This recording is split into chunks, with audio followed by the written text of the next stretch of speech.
Shalom my friend. Kedekatan dan keintiman seseorang dengan Tuhan pada akhirnya tidak akan bisa ditutupi dengan banyaknya kegiatan rohani dan segala kesibukan yang berlebar pelayanan lainnya. Karena semuanya itu akan nampak melalui perkataan, perbuatan, tingkah laku, karakter kita setiap hari. Dan Tuhan tidak akan bisa dibohongi dengan semua aksesoris rohani kita.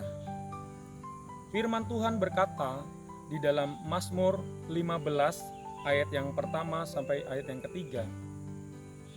Tuhan, siapakah yang boleh menumpang dalam kemahmu? Siapakah yang boleh diam di gunungmu yang kudus? Yaitu dia yang berlaku tidak bercela, yang melakukan apa yang adil, dan yang mengatakan kebenaran dengan segenap hatinya, yang tidak menyebarkan fitnah dengan lidahnya, yang tidak berbuat jahat terhadap sesamanya, dan yang tidak menimpakan cela kepada tetangganya.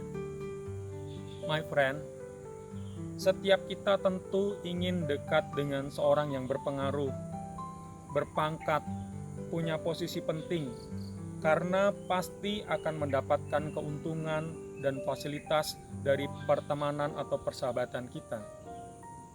Semua bisa diatur dan kita bisa menggunakan segala cara kita agar kita bisa dekat dengan seseorang tersebut.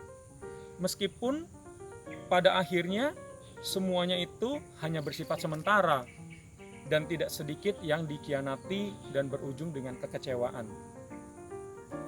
Demikian juga dengan hubungannya seseorang bila dia ingin dekat dengan Tuhan, intim dengan Tuhan, karena dia ingin hidupnya diberkati, dilindungi, dan diberikan apa yang menjadi keinginan hatinya. Semuanya itu tidak salah, sobat.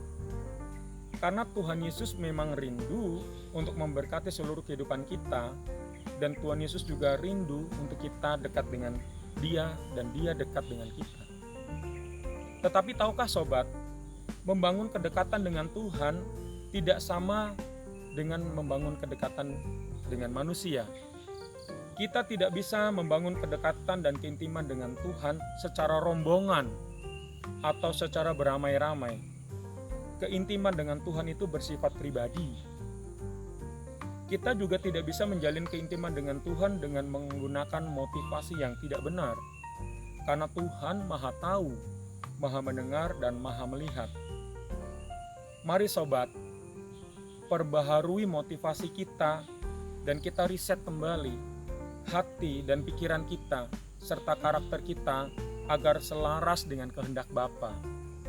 Selamat mengajar pribadinya dan alami perjumpaan dengan Tuhan secara pribadi yang akan mengubah kehidupanmu selamanya.